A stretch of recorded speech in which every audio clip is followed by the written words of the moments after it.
In the first part of the course, you learned all about atoms and molecules and structures of molecules and then things about their phases and so on. Now, in the second half of the chemistry, we're going to move to really what chemistry is all about. Chemistry is the study of the properties of matter, the chemical properties of matter, and those chemical properties are generally how a substance will behave when mixed, combined with another substance, when heated up, cooled down, or whatever, undergoing a chemical reaction. Chemical reaction is when you take some matter or some stuff and you do something with it that it becomes different stuff. And by different stuff, we don't mean something like liquid water going to vapor water, because that's still H2O going to H2O. This new stuff has got a different molecular composition than the original stuff. Now, rather than using stuff and different stuff, we say we start with reactants and we end up with products. So, for example, let's take sodium and water. That's some stuff, okay? And of course, there's a nice little YouTube for this. You throw the sodium into the water, and it obviously does something. A lot of times with chemical reactions, they will do something visible. In this case, it's whizzing around, it's producing a gas, it's catching fire, it's doing all kinds of fun things with that. Okay, so sodium in water does that good stuff. It undergoes a chemical reaction. Solid sodium is reacting with the liquid water to produce sodium hydroxide, which is an aqueous solution, and hydrogen gas. Okay, so that's a chemical reaction. We started off with sodium and water. We ended up with sodium hydroxide and hydrogen gas. Some stuff, the sodium, the liquid water. Different stuff, sodium hydroxide and hydrogen gas. Now that, of course, is a macroscopic description. But as chemists, we don't deal just with the macroscopic, we take the macroscopic and we explain it at the submicroscopic or the atomic/molecular level or the nano level.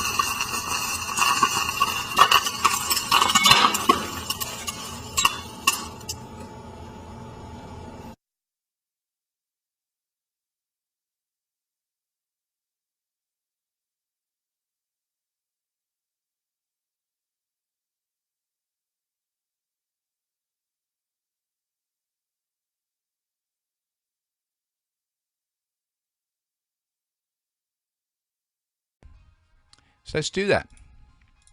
We know sodium is Na, we know water is H2O, we know sodium hydroxide is NaOH, and we know that hydrogen is H2. So now by using that submicroscopic knowledge, we can say it's not just sodium and water, but atoms of Na reacting with molecules of H2O. And they don't just make sodium hydroxide and hydrogen, they make molecules, in quotes, of NaOH and molecules of H2. Hope you see that this submicroscopic description has much more information in it than the macroscopic description. But we can use that submicroscopic description to go even further, to get a consideration of the relative numbers of species involved. Now, the best way to explain what I mean by that is to just do an example.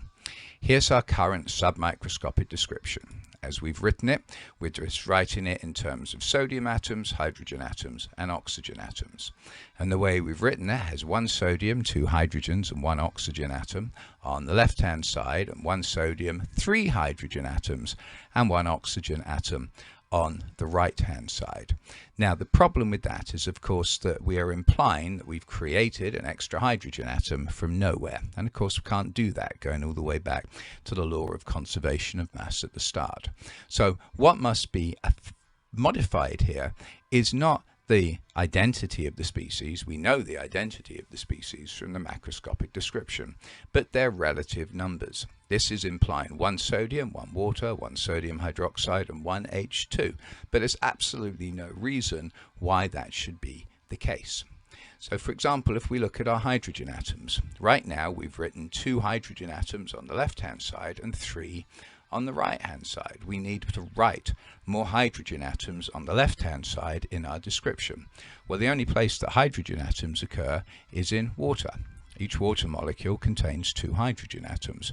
Obviously, one water molecule doesn't provide enough hydrogen atoms for our products, so let's see what happens if we have 2 water molecules. And the way we write that is we just stick a 2 in front of the water. That is the coefficient of the water in this equation. Well, now, of course, we've no longer written 2 hydrogens and 1 oxygen on the left-hand side. We've written 4 hydrogens and 2 oxygens on the left-hand side. Now, not only are hydrogens not balanced, it's got even worse, our oxygens are out of whack. Well, that's all right, because there's no reason why we shouldn't have more than one of some of these substances on the product side. So let's look first of all at our oxygens. We've got 2 oxygens written on the left, 1 on the right. The only place that oxygen occurs on the right is in NaOH. So instead of 1 NaOH, let's have 2 NaOHs. See what that does. Now that means we've now got 2 sodiums on the right hand side, but we've brought back into balance our oxygens and we've balanced our hydrogens. So in other words, in order to provide the right number of hydrogens and oxygens for a reasonable reaction, we need to have 2 molecules of water, and from them we'll get 2 NaOHs and 1 molecule of H2. Well, the only thing left is, of course, we've also now unbalanced the sodiums, but that's easy because all we need to do is pop a 2 in front of the sodium on the left-hand side. We have now balanced an equation. We now have this equation that submicroscopically tells us not only the atoms and molecules involved in giving us their molecular composition, but it tells us the relative numbers of those involved. For this reaction to take place, 2 atoms of sodium must react with 2 molecules of water, and when they do that, we get 2 NaOHs and 1 molecule of H2. This balancing of equations is an extremely important skill for you to develop, and so we're going to spend a little bit more time on it. Before we do that, though, I just need to point out that here is our current way of describing it, the macroscopic, and that nice balanced equation with the submicroscopic.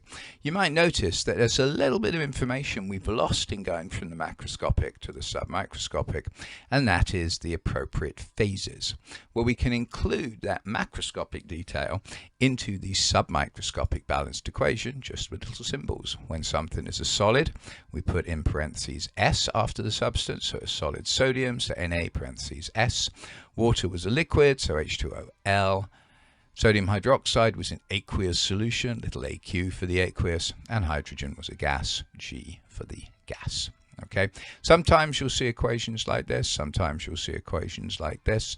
If the information is there, you should use it. If it's not, it probably means you don't need to worry about it for the particular context in which you're studying the reaction.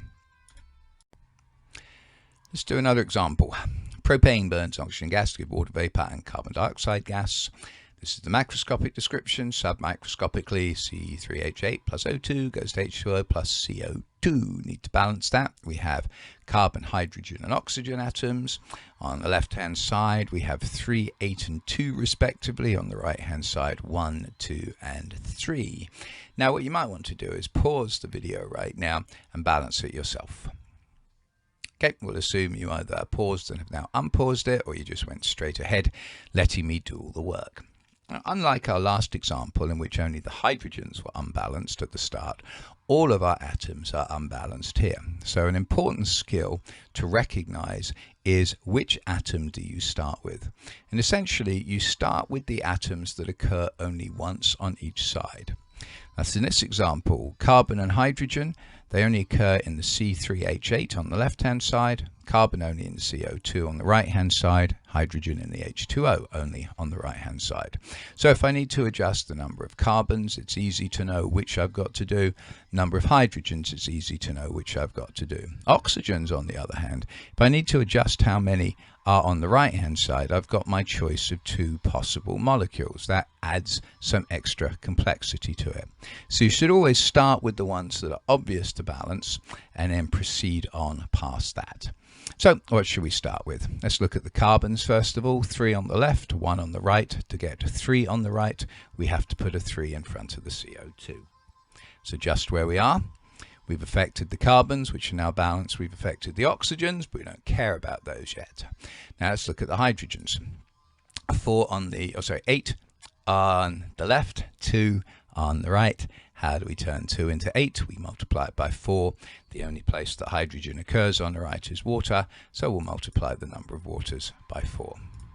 Now let's adjust where we are. We get to C3, 8, and 10. So our carbons are good, our hydrogens are good. Shame about the oxygens. Well, we got 10 on the right. How do we get 10 on the left? The only place that oxygen occurs on the left, so we're looking pretty good, is in O2. How do we get 10 oxygens? We have to put 5 O2s there.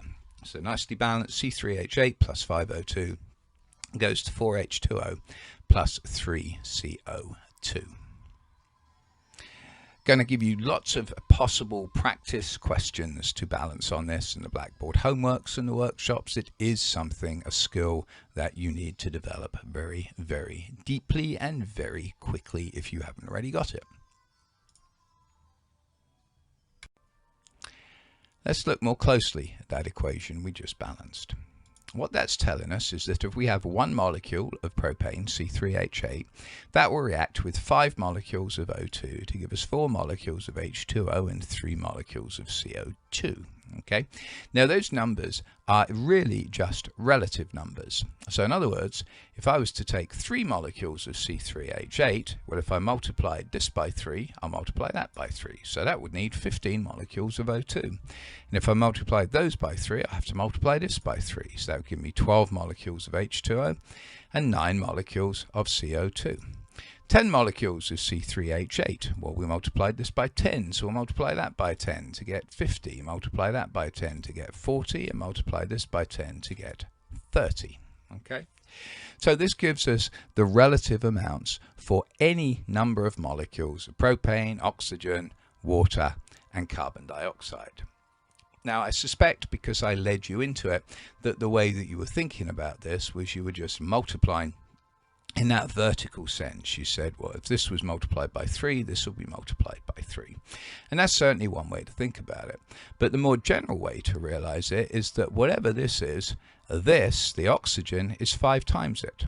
And the water is 4 times it. And the carbon dioxide is 3 times it. See, 1 times 5 times 4 times 3. Or in other words, if I have X molecules of C3H8, the number of molecules of O2 will be 5 times that. Doesn't matter if X is 1, 3, 10, 189. It is going to be 5 times as much O2 as C3H8, and 4 times as much water, and 3 times as much carbon dioxide. Those coefficients give us the relative numbers of molecules involved. Now, molecules is submicroscopic. We don't see molecules. We do, however, deal with moles. And 1 mole is 6.02 times 10 to the 23 particles, or 6.03 times 10 to the 23 molecules. So therefore, if I've got X molecules that would need 5X molecules, I could do exactly the same with moles. If I have X moles of C3H8, I would need 5X moles of O2. And that would give me 4X moles of H2O and 3X moles of CO2. These coefficients apply to the relative numbers of molecules. They apply, much more importantly, to the relative number of moles. And we can generate a general equation for this. Moles of 2 substances are related by their coefficients. So moles of some substance B divided by the moles of A is equal to the coefficient of B divided by the coefficient of A. If we say that water is H2O, right, and ethane is C3H8, well, then the coefficient of water is 4, coefficient of ethane is 1. So moles of water to moles of ethane is always 4 to 1. We can get more complicated than that. Let's look at the water and the oxygen. Moles of water to moles of oxygen is always 4 over 5. There's always 4/5 as many molecules of water as there are of oxygen, because that is the ratio of the coefficients. This equation here, very important. I hope you're going to do lots and lots of practice so that you become perfect at using it. Let's look at that last concept in yet another example. Let's say macroscopic description of a reaction. Right, but now how many moles of oxygen gas needed to burn 5 moles of ethane? We need to know the ratio between the moles of oxygen gas and the moles of ethane. So first thing we do is write out the equation submicroscopically. You cannot work with chemical equations unless you have that submicroscopic description. And of course, when we've written it out like this, we've got the molecules involved, but we don't know the relative numbers of molecules involved, so we need to balance it. So doing our little usual thing, 2, 6, 2, 1, 2, 3 relative carbon, hydrogens and oxygens on each side.